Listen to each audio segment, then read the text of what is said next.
문화와 결혼이란 문화 가정이란 제목으로 하나님 말씀 함께 나누도록 하겠습니다. 잠깐 복습을 하자면 저희가 성경을 읽어서 얻어내는 의미는 신학적 차원의 진리였습니다.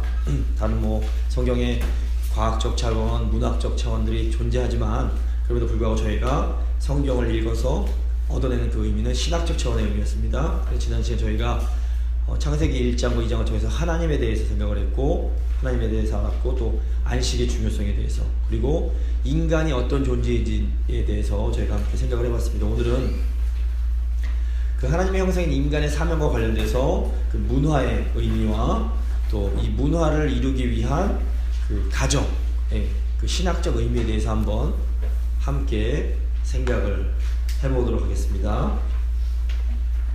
먼저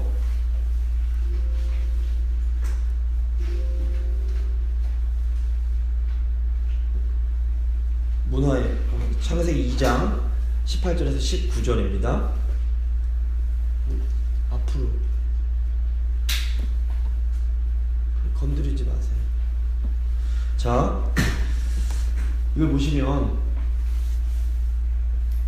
하나님께서 아담으로 하여금 하나님께서 지으신 그 생물을 이름을 짓는 일을 맡기십니다. 그래서 그 하나님의 형상으로서 하나님을 대신해서 피조물을 다스려야 하는 인간의 사명이 그 바로 문화를 형성하는 것임을 저희가 알 수 있습니다.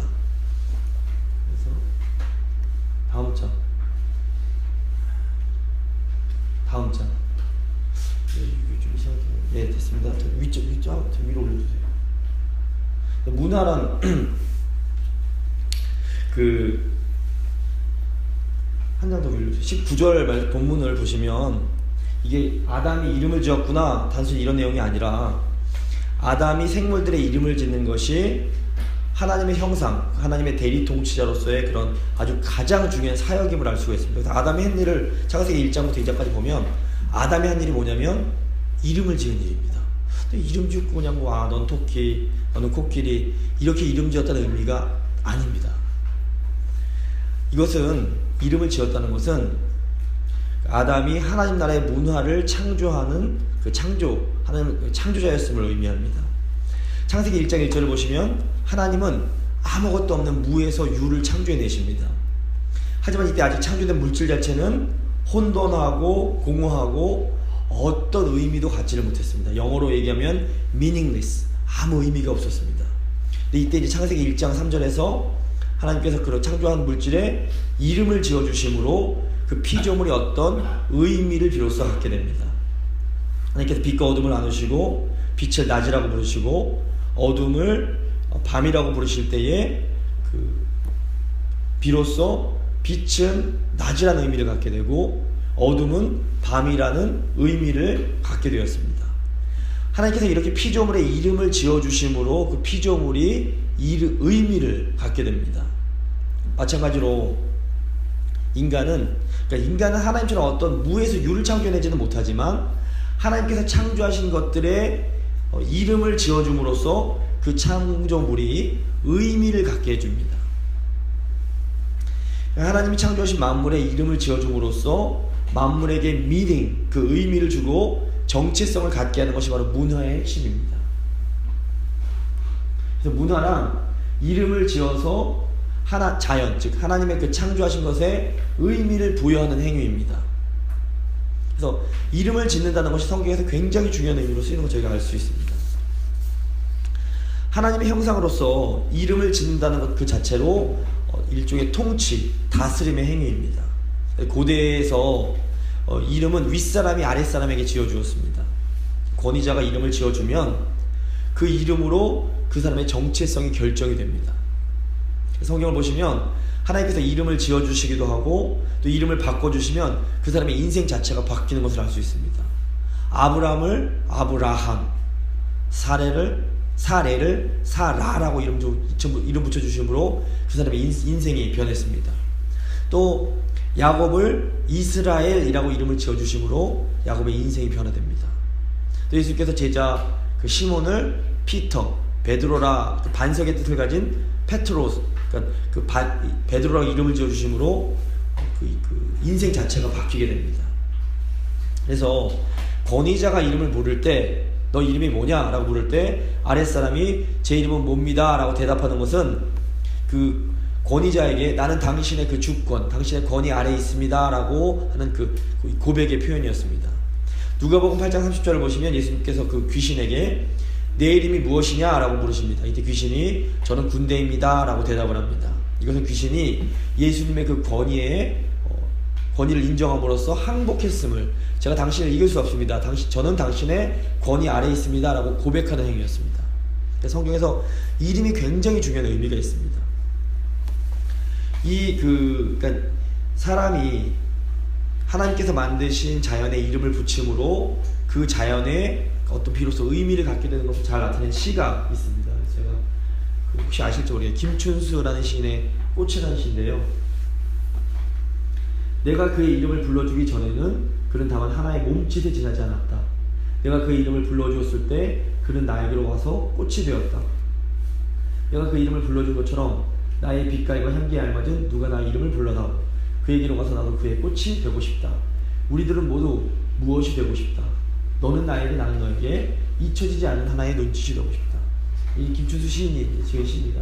제가 주목하고 싶은 것은 그 시인이 어떤 여러 가지 꽃이 있었습니다. 여러 꽃은 그냥 의미가 없는 그냥 자연물에 불과합니다. 그런데 시인이 어떤 꽃 하나 지적하면서 딱 하나의 몸짓, 아무 의미 없는 것에 지나지 않았는데 이름을 불러주자 그것이 와서 꽃이라는 의미가 있는 꽃으로 변화된 겁니다.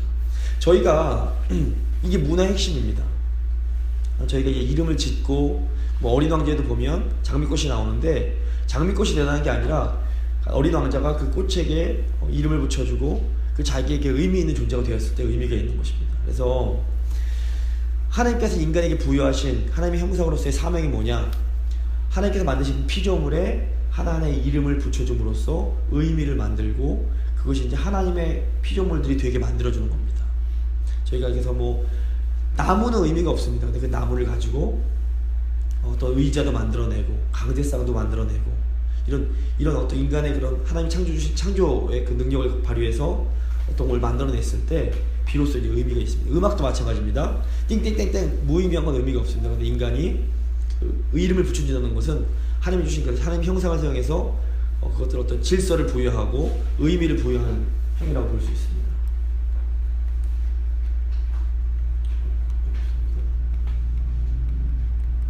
자, 이제 말씀과 그 현실에 대해 생각을 해보겠습니다. 이름을 부여함으로써 의미를 주는 행위는 모든 이 행위가 언어로서 이루어집니다. 우리의 언어, 우리가 지금 사용하는 언어들은 우리의 생각을 담고 있는 그릇 또는 우리 생각의 집이라고 볼 수 있습니다. 사람의 언어가 곧 그 사람의 생각을 반영해 줍니다. 그러니까 우리의 언어로 무언가 이름을 붙인다는 것은 곧 우리의 생각이 거기에 반영이 되는 것입니다. 따라서 세상에 의미를 부여하는 것이 바로 우리의 언어임을 알 수 있습니다. 예수님도 우리 언어의 중요성에 대해서 입에서 나오는 것들이 마음에서 나온다라고 말씀하시면서 입이 우리의 생각과 우리의 마음을 담고 있는 그릇임을 말씀해 주십니다. 그래서 대부분 보면 사람들은 이제 우리의 언어가 우리 현실로부터 오는 것이라고 생각을 합니다. 하지만 성경적으로 볼 때에는 언어가 현실보다 앞섭니다.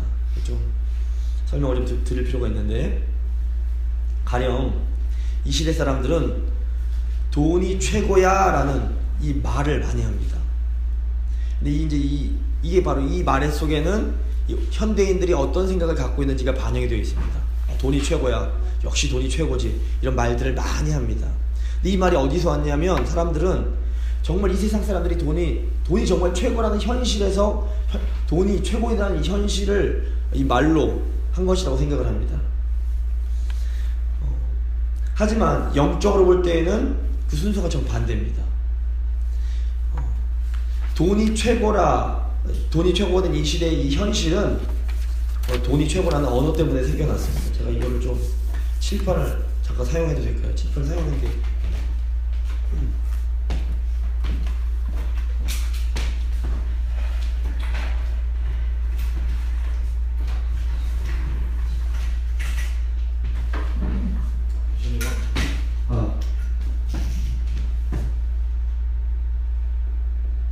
돈이 최고라는 언어가 있습니다. 근데 이게 사람들 어떻게 생각하냐면 정말 이 현실에서 돈이 힘이 있고 돈이 전능하다는 현실을 보고 우리가 이런 말을 한다고 생각합니다. 근데 돈이 처음부터 이 힘을 얻은 것이 아니었습니다.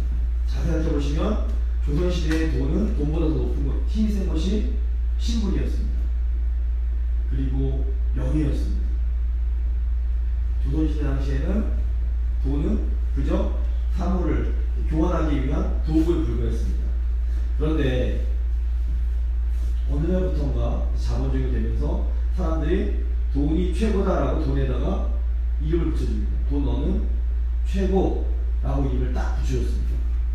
그리고 이게 이걸 자꾸 보면서 어느새 현실이 이 이름이 붙여지자 정말 이 세상에서 돈이 최고로 작용하기 시작하고 그래서 사람들이 점점 돈이 최고라고 이제 믿음을 고백을 하기 시작했습니다. 이 결국 뭐냐면 세상 사람들은 현실에서 언어가 나온다고 생각합니다. 하지만 성경은 그렇지 않고 언어가 현실을 만들어낸다고 생각을 합니다. 근데 언어가 두 종류가 있습니다. 언어에는 영어를 워드인데 이제 말씀이라고 보면 말씀에 두 종류의 말씀이 있습니다. 하나님의 말씀이 있고 사탄의 말이 있습니다. 거짓말이. 결국 현실이 어떻게 형성이 되냐면 우리가 어떤 언어를 믿느냐에 따라서 현실이 만들어집니다. 하나님의 말씀을 나의 언어로 받아들이면 하나님의 현실을 만들어내고 마귀의 거짓말을 받아들여서 마귀의 말씀을 받아들여서 현실을 만들어내면 거짓 현실을 받아들입니다. 그래서 저기 제국교회인데 자 현실이란 말 저희 일제시대 때 소금 만드는 것이 일제시대 때 대부분의 그리스도인들이 신사참배 해야 돼 다 하는데 뭐 그게 현실이라고 말을 했습니다. 근데 이 현실은 마귀가 좀 거짓 현실이었습니다. 여기서 소수의 신실한 성도들이 세상의 언어가 아니라 말씀의 말씀을 받아들이고 이 언어로 다른 현실을 만들어냈습니다. 새롭게 창조된 현실이 바로 제국교회였습니다. 자, 또 그래서 저희처럼 기묘하게 일반 교회를 거짓을 받아들이고 현실교회라고 불렀었는데 참 이게 우연의 일치인지 잘 모르겠지만 어쨌거나 모든 세상이 그렇습니다. 지금 세상은 정말 돈이 최고라는 현실이 돈이 최고라는 현실이 지배하고 있습니다. 많은 사람들이 돈의 편에서 신앙보다 돈이 최고다라고 우리가 받아들였는데 여기서 우리 이제 선택을 해야 돼요. 성도로서 이 현실을 내 것으로 받아들일 것이냐 아니면 하나님의 말씀을 내 것으로 받아들일 것이냐 이게 굉장히 중요한 부분이에요. 그래서 결국 따지고 보면 이 세상의 전쟁은 그 언어의 전쟁입니다. 그래서 저희가 어떤 언어를 소유하느냐에 따라서 우리가 어떤 삶을, 어떤 현실을 만들어내느냐가 결정이 됩니다. 그래서 우리가 하나님 말씀을 우리의 언어로 선택해서 하나님의 말씀이라는 언어로 이 세상에 이름을 붙이고 의미를 부여할 때 하나님의 말씀이 우리의 현실로 변합니다. 그런데 반대로 우리가 세상의 언어를 우리의 언어로 선택해서 세속적인 가치관이 담긴 언어로 세상에 이름을 붙이면 세상적인 가치관이 우리의 현실이 됩니다. 똑같은 땅을 살아가지만 하나님의 언어를 내 것으로 받아들인 사람과 세상의 언어를 내 것으로 받아들인 사람은 전혀 다른 삶을 살게 됩니다. 대표적인 예가 그 10명의 정탐꾼의 예입니다. 12명의 정탐꾼이 똑같이 가나안 땅에 들어가서 똑같은 현실을 바라봤습니다. 다른 걸 본 게 아닙니다. 똑같이 가나안 땅 사람들을 보고 똑같은 것을 봤습니다. 그런데 10명은 세상적인 가치관을 받아들였습니다. 그래서 힘이 세고 돈이 많고 잘 나가야 된다는 것들을, 이 세상적인 언어를 자기 것으로 받아들였고, 그 언어로 가나안 땅을 바라봤습니다. 그 결과 어떤 고백을 합니까? 야, 가나안 사람들에 비해서 우리를 보니까 우리 메뚜기 같더라 라는 말을 하게 됩니다. 반면에 믿음의 사람 두 사람, 여호수아와 갈렙은 세상의 언어가 아니라 하나님의 말씀을 자기 것으로 받아들입니다. 그리고 그 언어로 가나안 땅을 바라봤습니다. 똑같은 가나안 땅을 바라봤는데 전혀 다른 고백을 합니다. 저들은 우리 밥이다. 이게 무슨 거냐면, 결국 가나안의 상황이 아니라 우리의 믿음이 우리의 현실을 결정한다는 겁니다. 그래서 똑같은 상황을 보고도 우리 성도들은 다른 것들을 볼 수 있어야 됩니다. 그냥 똑같은 어떤 것들, 세상 사람들은 똑같은 현실 속에서 부정적인 말, 비관적인 말들을 하지만 우리는 하나님의 말씀을 우리의 말씀으로 받아들였기 때문에 똑같은 상황 속에서도 전혀 다른 것들을 바라볼 수 있어야 합니다. 그래서 저희가 이제 재건교인 초대 저희 재건교 선조들이 똑같은 상황 속에서 신사참배를 현실로서 받아들이지 않고 도리어 하나님의 말씀을 내 것으로 받아들여서 그 가운데서 전혀 새로운 다른 현실이란 그 제국교회라는 걸 만들어냈던 것처럼 저희도 또 다른 삶을, 이 시대의 제국교회인데 다른 삶을 살아갈 필요가 있습니다. 좀 구체적인 말씀드리겠습니다. 제가 아들이 5명 있는 거 잘 아십니다. 제가 이제 보통 어른들이 제가 애들을 많이 낳기 시작할 때 3명 낳으면서부터 친척들의 표정이 변하기 시작했습니다. 이 목사 주제에 애를 뭐 이렇게 많이 낳냐고 이제 말하고 시작하고, 애 1명 키우는데 얼마가 드는데 네가 지금 이런 식으로 이제 걱정 반 그런 막 우려 반을 많이 하셨습니다. 축하도 해주셨지만 걱정도 참 많이 하셨습니다. 근데 이제 그분들의 마음은 알지만 그분들이 뭐 교회 안 다니는 분들이 아닌데, 그런데 왜 무슨 생각에서 그런 생각을 하셨냐면, 그분의 마음속에 이미 돈이 최고란 이 세상의 언어를 확 받아들인 겁니다.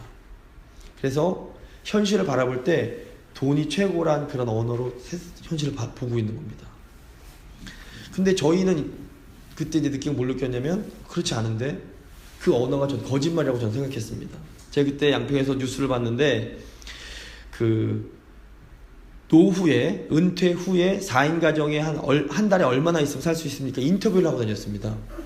그때 이제 국민연금 때문에 그런 인터뷰를 했었는데, 그때 인터뷰하는데 평균 4인 가정 기준으로 한 달에 250만 원이 필요하다라고 이제 통계가 나왔다고 합니다. 그런데 당시 저희가 6인 가정이었는데, 막내 낳기 전이었는데, 저희가 가정이 한 달에 한 150만 원 이하로 살고 있었습니다. 근데 뭐 쪼들고 산 게 아니라 충분히 넉넉하게 먹을 거 다 먹고 즐겁게 지내고 있었습니다.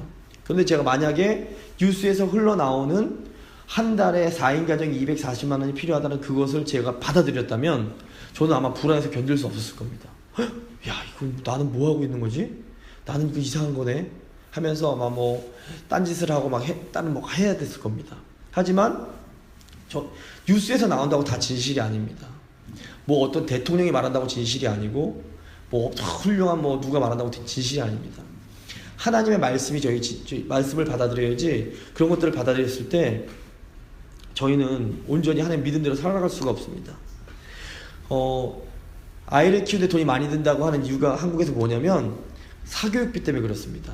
학원도 보내야 되고 뭐 과외도 시켜야 되고 그러다 보면 돈을 많이 쓰게 됩니다.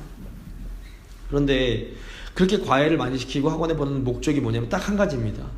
좋은 대학교 보내기 위해서입니다. 소위 스카이라고 불리는 명문대 보내려고 그런 것인데, 이제 서울대를 나오면, 물론 저희 교회는 참 똑똑한 분이 많이 계셔서 서울대 나온 분이 많이 계시지만, 어쨌건 서울대 나오시면 다 저절로 행복해지던가요? 제 주위에도 뭐 똑똑한 친구들이 많이 있는데 그렇지만은 않은 것 같습니다. 미국이니까 하버드 나오면 저절로 행복해지고 의미 있는 삶을 살고 하나님 사랑하고 이웃 사랑하는 삶을 저절로 살 수 있게 될 수 있을까요? 물론 명문대 나오고 부자가 되고 큰 집 사고 큰 차 타는 게 나쁜 건 아닙니다. 하지만 그런 것들이 우리가 모든 걸 걸고 추구해야 될 목표가 될 수는 없습니다. 그러니까 우리가 도리어 좋은 대학교 나올 수 있고 돈 많이 벌 수 있고 힘이 있을 수 있고 명예 얻을 수 있지만, 그런 것 가지고 무엇을 하느냐가 참 중요합니다. 하버드 나와서 실력 있는 사람이 아프리카에 가서 선교를 하고, 힘들게 변호사 자격증을 땄는데 가난한 사람들을 위해서 변호를 하고, 이런 사람들이 그리스도인들 가운데 많이 나와줘야 됩니다. 그 혹시 아실지 모르게 울지마 톤지라는 영화가 있었습니다. 이분이 원래 신부님인데 이분이 10남매 중에 9번째입니다. 의대를 힘겹게 엄마가 바느질을 해서 보내셨습니다. 근데 의대 나온 다음에 이분이 갑자기 신부가 되겠다는 겁니다. 엄마가 막 엄마도 신앙이 좋은 분이셨다는데 복장을 터져서 오게 되셨는데 결국 이분이 수단이라는 지역에 가서 그 아프리카 정말 가난한 아이들 위해서 의료를 해주고 학교를 짓고 해서 근데 이제 큰 감동을 줬습니다. 이분이 카톨릭이라는 게 전체 가슴이 이제 안타까웠는데 물론 훌륭한 분이지만 저희가 좀 재건교회에서 그런 인물들이 좀 앞으로 좀 나오는 게 사실 제 꿈이고 기대입니다. 공부를 열심히 시켜야 됩니다. 뭐 이게 막 억지로 막 그게 아니라 똑똑한 친구들은 공부를 많이 시켜서 공부시켜서 잘 먹고 잘 살게 하는 게 목적이 아니라 그 실력과 그 힘을 가지고 저 낮은 자리로 섬기는 그것을 기뻐할 줄 아는 인물들을 길러내야 됩니다. 그게 저희 교회 이제 앞으로 재건교회 정말 목표 힘이 그런 것도 좀 될 필요가 좀 있을 것 같습니다. 그래서 그리스도인은 이 세상의 언어, 뭐 큰 뭐 대단한 거 이렇게 거창한 게 그런 것들이 좋다라는 이 세상적인 가치관을 받아들이는 것이 아니라 정말 말씀의 언어, 성경의 언어를 내 것으로 받아들여서 똑같은 세상을 살지만 전혀 다른 현실을 만들어내는 그런 사람들이 되어야 합니다. 자, 이제 다음으로 이제 부부에 대해서, 가정에 대해서 생각을 해보겠습니다. 우리가 이렇게 하나님의 나라, 하나님께 주신 능력으로, 하나님의 형상으로 하나님 나라의 문화를 만들어가는 데 있어서 가장 중요한 것이 바로 부부관계입니다. 성경은 가정을 너무너무 중요하게 생각합니다. 아담이 이름을 하나님이 만드신 그런 생물들의 이름을 붙임으로 하나님의 문화를 형성하는 내용이 19절의 앞뒤로 무엇이 나오냐면 바로 보시면 19절이 아담이 문화를 이름을 주는 겁니다. 18절에도 좀 돕는 배필이 나오고 그 다음 절인 20절에도 돕는 배필이라고 하는 내용이 나옵니다. 굉장히 중요한 의미가 있습니다. 하나님이 주신 사명을 감당하는 앞뒤에 돕는 배필에 대한 내용이 나옵니다. 아담, 즉 아담이 이제 그 뜻은 원래 사람이란 뜻입니다. 아담아, 사람이란 뜻인데 특별히 이제 남자를 가르치는데 남자의 사명이 하나님께서 만드신 자연에 이름을 부여함으로 하나님의 문화를 창조하는 것이라면 여자의 사명은 이 남자의 사역을 옆에서 도와주는 겁니다. 그런데 이게 돕는다고 오해하시면 안 되는 게 단순히 뭐 보조, 조수 이런 뜻이 절대로 아닙니다. 여자는 뭐 돕는 배필에 불과해 이렇게 생각하시면 절대로 안 됩니다. 돕는 배필은 굉장히 중요한 신학적인 의미가 담겨 있습니다. 돕는 배필을 히브리어로 에제르라고 합니다. 이게 헬퍼라는 뜻인데요. 이 에제르란 단어는 인간을 구원하시는 하나님의 도움과 똑같은 단어입니다. 내가 살랑한 줄들이라 나의 도움이 어디서 올고 나의 도움이 천지를 지으신 여호와에게서로다 할 때 이 도움과 똑같은 단어가 바로 에제르입니다. 이게 무슨 의미냐? 믿음으로 이 땅에 하나님 나라 문화, 천국의 문화를 창조해야 할 남편에게 아내의 도움은 곧 하나님의 도움과 똑같습니다. 남편에게 있어서는 아내가 하나님의 도움을 공급받는 통로입니다. 이 아내의 사명이 얼마나 중요한지 절대 잊으시면 안 됩니다. 21절 말씀 21절 보시면 하나님이 아담을 잠들게 하시고 갈빗대 하나를 취하십니다. 그리고 갈빗대로 여자를 만드십니다. 이 갈빗대라는 단어가 이제 히브리어로 첼라라는 단어입니다. 첼라 이렇게 발음이 되는데 이게 그냥 옆구리 갈빗대로도 이제 그 성경을 보면 립이라고도 번역을 하긴 하지만 영어 성경을 보면 사실은 월이라는 뜻도 있고 사이드, 옆이라는 뜻이 있습니다. 실제로는 옆이라는 뜻이 더 많이 쓰입니다. 이건 젤라를 옆으로 번역을 하면 여자는 남자의 옆에서 나왔다는 의미가 됩니다. 이것은 여자가 남자와 대등한 존재임을 의미합니다. 여자는 남자의 머리에서 나온 것도 아니고 발에서 나온 것도 아니라 옆에서 나왔습니다. 그러니까 아내는 남편이 하나님의 말씀대로 창조의 사역, 문화 창조의 사역을 할 수 있도록 그 옆에서 하나님처럼 돕는 존재입니다. 여자가 이 사명을 잘 감당해 줘야 남자가 제대로 하나님의 뜻을 해가면서 이 땅을 살 수 있습니다. 성경을 보시면 아브라함도 그렇고 그러니까 이삭도 그렇고 자식이 이방계 여인과 결혼한 것을 굉장히 우려합니다. 그 뜻이 뭐냐면 왜 그러냐면 이 아내란 존재가 하나님을 온전히 섬기는 사람이 아닐 때 그 하나님의 도움을 아들이 공급받지 못하기 때문에 그렇습니다. 그래서 말씀의 언어로 이 세상 속에서 하나님 나라의 문화를 만들어갈 때 아내는 남편에게 구원하시는 하나님의 도움과 같은 존재가 되어줘야 됩니다. 그래서 아내는 죄에 빠져서 하나님의 다스림을 온전히 받지 못하는 남편을 도와줄 수 있어야 됩니다. 예수님처럼 아내는 자기 희생을 통해 죄에 빠져있는 남편을 그 죄에서 구원해 줄 수 있어야 합니다. 아내의 삶이 얼마나 소중한 건지 잘 좀 기억하실 필요가 있습니다. 그렇다면 이제 남자는 어떻게 될까요? 아내가 대단하구나. 남자는 성경에서 말하는 여자, 성경에서 말하는 아내는 남편을 하나님과 같은 그 능력으로 돕는 존재입니다.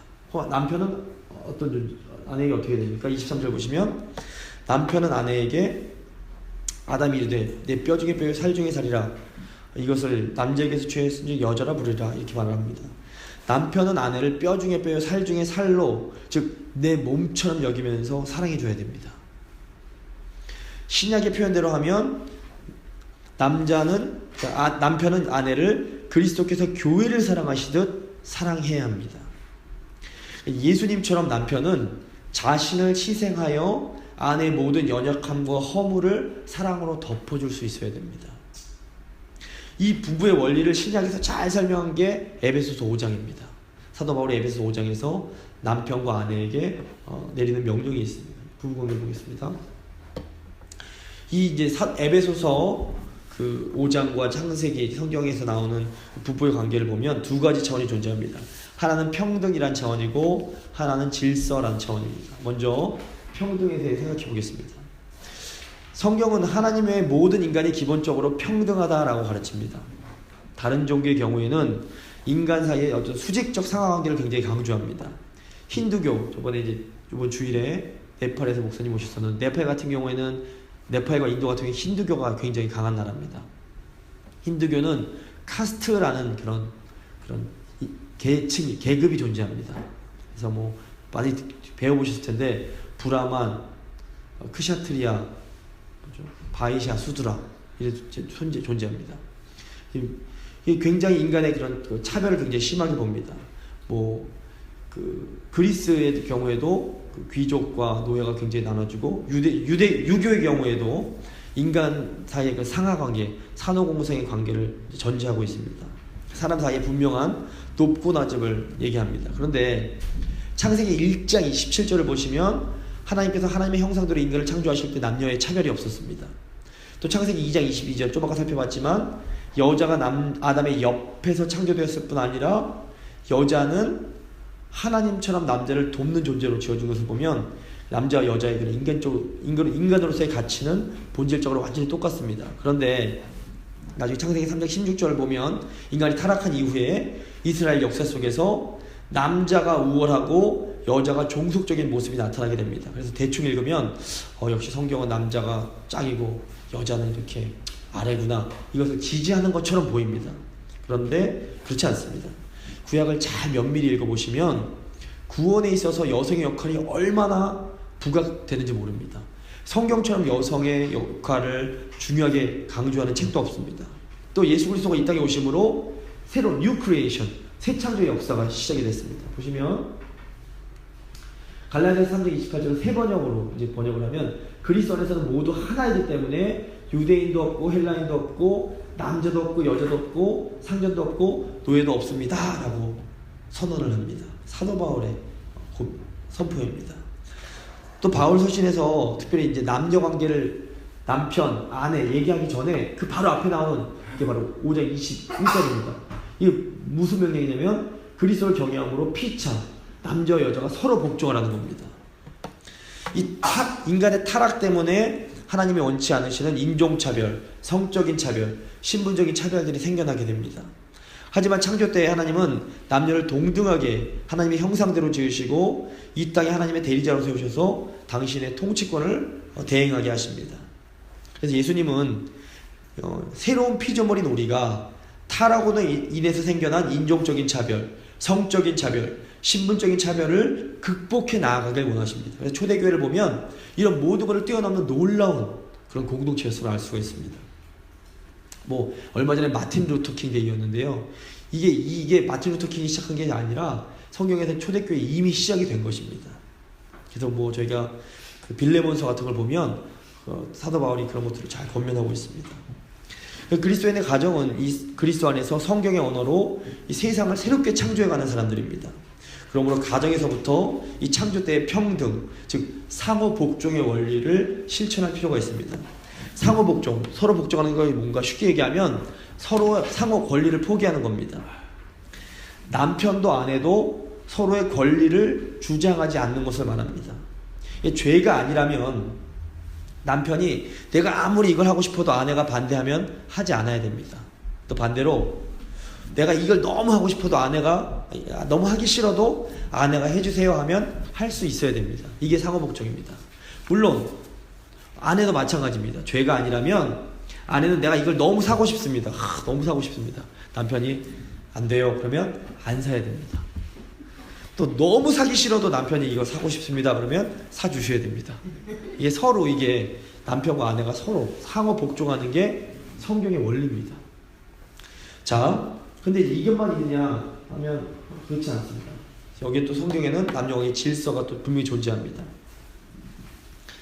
에베소서 6장 22절 23절 보시면 핵심적인 남편에게 복종, 이게 뭐 순종이라도 번역해도 상관없는데 복종으로 번역이 되는데요. 아내는 남편에게 복종할 것을 가르칩니다.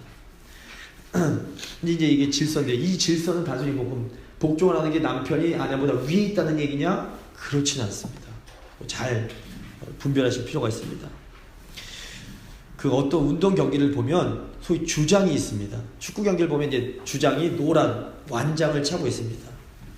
그런데 이 주장이 항상 나이가 많고 연봉이 제일 높고 제일 실력 있는 사람이 주장이 되는가 하면 그렇지는 않습니다. 나이가 좀 어리고 그 팀의 최고 공격수가 아니라도 주장이 되는 경우가 많이 있습니다. 그러니까 그 주장이 그것을 전체를 파악할 수 있는 능력이 된다면 주장의 타이틀을 줍니다. 그런데 어떤 선수가 자기 주장이 자기보다 나이도 어리고 자기가 주장보다 실력도 뛰어나다고 해서 주장 말을 안 들으면 그 팀이 어떻게 될까요? 그 팀은 절대로 하나가 될 수가 없습니다. 그래서 이 질서 차원에서 보면 남편이 가정의 그 리더, 주장과 같습니다. 남편이 머리가 된다라는 것은 남편이 여자보다 위에 있다는 뜻이라기보다는 남편이 가정의 중심이라는 뜻입니다. 가정이란 팀을 주장인 남편이 맡는 것과 같습니다. 사실 이제 아내가 남편보다 또 다른 분들 실력이 뛰어날 수 있습니다. 그래서 아내가 밖에 나가서는 가정 밖에서는 대통령도 될 수 있고 수상도 되고 대학 교수도 되고 많은 것들을 할 수 있습니다. 하지만 부부관계, 가정 안으로 들어오면 남편의 권위를 인정해 주는 것이 옳습니다. 그래서 어떤 인격이나 능력이나 실력의 문제가 아니라 남편이 머리 된다는 것은 일종의 권위의 문제요, 질서의 문제입니다. 이것은 마치 아들이 밖에서 대통령이라도 아버지 옆에 오면 아버지에게 인사드리고 머리를 숙이는 것과 같은 이치입니다. 질서요, 권위의 문제입니다. 아내가 남편보다 똑똑할 수 있고 신앙도 더 좋을 수 있고 능력이 있을 수 있습니다. 돈도 더 잘 벌 수 있습니다. 하지만 그렇다고 해서 남편의 권위를 무시하고 남편을 인정하지 않는다면 그 가정이 어떻게 될까요? 그 가정은 절대로 하나가 될 수가 없습니다. 그래서 아내가 남편의 권위에 순종하는 것은 질서의 문제라는 것, 그리고 하나됨의 문제라는 것을 저희가 반드시 기억해야 됩니다. 모든 인간의 삶에는 어떤 종류의 질서와 권위가 필요합니다. 가정에도 질서가 필요하고 권위가 필요합니다. 그래서 이 하나님께서는 그 권위를 아내가 아니라 남편에게 허락을 하셨습니다. 여자들이 너무 억울해하실 필요가 없는 게 이 권위의 자리는 책임의 자리입니다. 가정에 일어나는 모든 문제는 남편 책임입니다. 이게 분명합니다. 아내가 실수했어도 남편이 책임지는 게 맞습니다. 이게 권위이기 때문에 그렇습니다. 남편이 아들이 있는데 아들이 막 사고를 쳤습니다.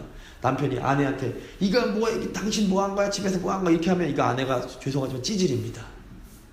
그 남편이 책임지는 게 맞습니다. 이런 책임이 남편이 맡았기 때문에 아내가 남편한테 순종할 수 있고 복종할 수 있는 겁니다. 그래서 이제 문제는 어떻게 하면 이제 남편들 같은 경우에 내가 좋은 남편이 될 수 있는가 이걸 고민해야 됩니다. 이제 요즘 사람들은 어떻게 좋은 권위가 될 수 있을까를 고민하기보다 어떻게 나쁜 권위를 끌어내릴까를 더 많이 생각하는 것 같습니다. 그런데 사실 저희가 이제 전체 인류의 역사를 보면 이 권위를 가진 사람들이 그 권위를 남용하는 경우가 참 많이 있습니다. 그래서 실제로 해서 이 나쁜 권위들도 많이 있었지만 그럼에도 불구하고 권위를 없애는 게 중요한 게 아니라 권위를 바로 세우는 것이 훨씬 더 중요합니다. 오늘 미국 사회, 특별히 캘리포니아 보면 권위를 어떻게 해서든 없애려고 합니다. 구분도 없애고 남녀의 구분도 없애고 남편의 권위도 끌어내리고 그게 더 좋은 거라고 생각을 하는데 사실 성경은 권위를 없애는 게 아니라 나쁜 권위를 잘 사용하는 것을 권장합니다. 남편들이 고민하는 것은 내가 어떻게 하면 좋은 권위가 될 수 있을까? 아내들은 내가 어떻게 하면 잘 권위에 순종할 수 있을까를 생각을 해야 됩니다. 좋은 모델이 바로 예수 그리스도이십니다. 예수님은 최고의 권위셨습니다. 하나님께서 세상의 모든 권세, 영어로 어서러티인데 이 권위를 예수님께 주셨습니다. 근데 예수님은 이 권위를 가지고 사람들 위해 군림하지 않으셨습니다. 우리 예수님은 모범을 보이시고 결국 자신을 따르는 자들을 위해서 모든 것을 내어주시고 희생하십니다. 그래서 좋은 남편은 자신의 권위를 이용해서 아내와 자녀들 위해 군림하려고 해서는 안 됩니다. 남편들은 예수님처럼 모범을 보이고 결국 자신을 따르는 가족들을 위해서 자신의 모든 것을 희생할 수 있어야 합니다. 에베소서 5장 25절에서 30절인데요. 좀 내용이 긴데 사도 바울이 남편에게 권고하는 겁니다. 남편들 여러분, 아내를 사랑하려 그리스도께서 교회를 사랑하셔서 교회를 위하여 자신을 내주신 같이 하십시오. 그리스도께서 그렇게 하신 것은 교회를 물로 씻고 말씀으로 깨끗하게 하여서 거룩하게 하시려는 것이며 티나 주름이나 또 그와 같은 것들이 없이 아름다운 모습으로 교회를 자기 앞에 세우시려는 것이며 교회를 거룩하고 흠이 없게 하시려는 것입니다. 이와 같이 남편도 아내를 자기 몸과 같이 사랑해야 합니다. 자기 아내를 사랑하는 것은 곧 자기를 사랑하는 것입니다. 자기 육신을 미워하는 사람은 없습니다. 누구나 자기 육신을 먹여 살리고 돌보기를 그리스도께서 교회를 그렇게 하시듯이 합니다. 우리는 그리스도의 몸의 지체입니다. 남편의 책임입니다. 남편은 엄청난 책임을 맡았습니다. 이 책임이 있기 때문에 아내에게 순종을 요구할 수 있습니다. 자, 아내의 책임이 순종 역시 좋은 모델은 예수 그리스도이십니다.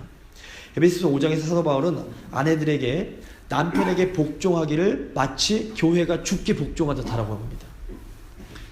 이 아내가 남편에게 복종하는 것은 어떤 치욕스러운 굴종이나 속박이 아닙니다. 하나님 아버지에 대한 예수님의 순종이 치욕스러운 굴종이 아니며 그리스도를 향한 그리스도인들의 순종이 비겁하고 어리석은 순종이 아닌 것처럼 남편을 향한 아내의 순종 역시 좀 창피한 것도 아니고 자존심 상하는 일도 결코 아닙니다. 예수님은 죄가 없으신 분인데 억울하게 십자가 죽음이라는 그 자리로 나아가는 순종을 하셨습니다. 근데 그 결과가 무엇이었습니까? 온 인류의 구원이었습니다. 초대 그리스도인들도 죄 없이 예수님께 순종하기 위해서 핍박을 받고 심지어 순교를 하셔야 했습니다. 그 결과 복음이 이 한국 땅까지 전파가 됐습니다.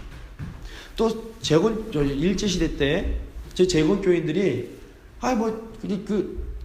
진짜 참 해버리면 그만인데 안 그러고 끝까지 순교를 당하면서까지 예수님의 하나님의 말씀에 순종을 하셨습니다. 그 결과 지금까지 아름다운 신앙의 그 후손들이 이어질 수 있었습니다. 아내의 순종 역시 같은 맥락으로 이해를 하셔야 됩니다. 인간적인 생각으로는 이해가 잘 안 될 수 있습니다. 내가 저런 인간한테 내 머리를 숙여야 돼? 이런 생각하실 수 있습니다. 그럴 수 있는데 그럼에도 불구하고 하나님이 주신 그 권위에 순종하는 겁니다. 근데 이렇게 순종할 때 하나님께서 놀라운 구원의 역사를 그 가정 가운데 행하십니다. 물론 순종에는 한계가 있습니다. 무조건 남편이 막 죄를 요구하는데 순종을 하는 것은 아닙니다. 남편이 정말 하나님 앞에서 죄의 땅을 요구합니다. 예를 들어서 안 믿는 남편이 아내에게 교회 가지 말라고 요구합니다. 거기 순종하면 안 됩니다. 그 남편 말보다 하나님 말씀이 더 위에 있기 때문입니다. 핍박을 당하지만 하나님 말씀에 순종합니다. 근데 이 순종할 때 네가 뭐 잘해줬다고 막 이게 아니라 불순종할 때에도 공손하게 불순종해야 합니다. 그래서 순종할 때는 즉시 기쁘게 순종, 불순종할 때는 공손하게 불순종. 이게 되게 중요합니다. 이 순종이 쉽지 않습니다. 하지만 이 과정을 통해서 남편을 구원할 수 있습니다. 이 구원이 뭐 예수 믿고 천국 가는 것뿐만이 아니라 죄에서 구원할 수 있습니다. 잘못된 길을 갈 때에 다시 바른 길로 돌려놓을 수가 있습니다. 이게 하나님의 원리입니다. 예수님은 죄인들의 죄를 지적하시지 않고 죄인들을 위해서 자신을 십자가에 내어주심으로 죄인들을 죄에서 구원해 주셨습니다. 마찬가지로 아내들도 남편의 죄를 지적질하고 당신이 그럴 수가 있어? 당신이 뭐 장로야? 당신이 뭐 집사야? 이렇게 막 정죄하는 것이 아니라 도리어 사랑으로 남편을 위해서 자신을 내어줌으로 남편들을 죄에서 구원할 수 있습니다. 이것이 바로 돕는 배필로서의 아내의 역할입니다. 근데 이렇게 아내가 이 역할을 해줄 때 남자가 어떻게 됩니까? 하나님의 대리통치자, 하나님의 형상으로서 믿음의 삶을 살아가게 됩니다. 남편을 바로 세우는 것이 아내들에겐 굉장히 중요한 사명입니다. 굉장히 이렇게 부부가 그리고 이렇게 될 때 부부가 하나가 될 수 있고 부부가 믿음으로 하나 될 때에 비로소 하나님께서 인간에게 처음 맡기셨던 그 믿음으로 사람들에게 이름을 붙이는 하나님 나라의 문화를 건설하는 이 사역들을 해나갈 수 있습니다. 가정이 믿음 안에 바로 서게 되고 일터가 믿음 안에 바로 서게 되고 교회가 믿음 안에 든든히 설 수 있게 됩니다. 이렇게 될 때 이렇게 우리가 믿음에 순종하여 하나님 나라를 이루어갈 때 진정한 만족과 안식을 하나님 주신 행복을 저희가 경험할 수 있게 됩니다. 가정에서도 경험하고 일터에서도 경험하고 교회에서도 경험하게 됩니다. 저희가 이것을 잊어버리면 저희는 하나님께서 주시는 행복을 경험하지 못하게 됩니다. 시간이 많이 갔기 때문에 이 결혼의 원리는 원래는 다음 주에 좀 더 이렇게 말씀을 드리도록 하겠습니다. 저희가 함께 나눈 말씀으로 한번 같이 기도를 좀 해도 좋겠는데요. 두 가지를 좀 함께 기도했으면 좋겠습니다. 하나는 제가 하나님의 말씀을 내 현실로 삼았는가 아니면 이 세상의 가치관, 세상의 말을 내 현실로 삼고 살아가는가 한번 반성해 볼 필요가 있습니다. 재건교회들은 더더군다나 이 세상의 그런 언어가 아니라 하나님 말씀을 우리의 현실로 삼고 살아가야 됩니다. 세상 사람이 다 돈이 최고다, 권력이 최고다, 명예가 최고다 이렇게 말할 때 우리는 그렇지 않다. 믿음이 최고다, 하나님 말씀이 최고다, 순종이 최고다 이거 말하면서 저희가 살아갈 수 있어야 됩니다. 저희 삶으로 그런 사람들을 드러내며 살 수 있어야 됩니다. 저희가 만약에 그런 부족한 부분들이 있다면 하나님 지금부터라도 하나님 저희가 정말 하나님의 말씀을 저희 삶의 현실로 삼고 살아가기를 원합니다. 한번 제가 결단하면서 좀 기도했으면 좋겠고요. 또 하나 이 가정을 생각할 때 하나님께서 저에게 그 아름다운 가정을 주셨는데 저희 가정이 정말 믿음의 가정이 되길 원합니다. 남편들은 제가 제 아내를 더 뼈 중에 뼈, 살 중에 살로 사랑하겠습니다. 그리스도께서 교회를 사랑하실 때 제가 제 아내를 사랑하며 아내의 말에 기꺼이 순종하겠습니다. 기도하시고 또 아내들은 하나님 제가 이렇게 돕는 배필로였어요. 그 귀한 사명 지금껏 잘 감당하지 못했다면 용서해 주시고 이제 정말 기꺼이 교회가 주님께 순종하던 남편의 권위를 존중하고 순종함으로 이 귀한 주님 주신 귀한 사명 잘 감당하겠습니다. 한번 2, 3분만 간절히 저희가 같이 기도하도록 하겠습니다. 기도하시겠습니다.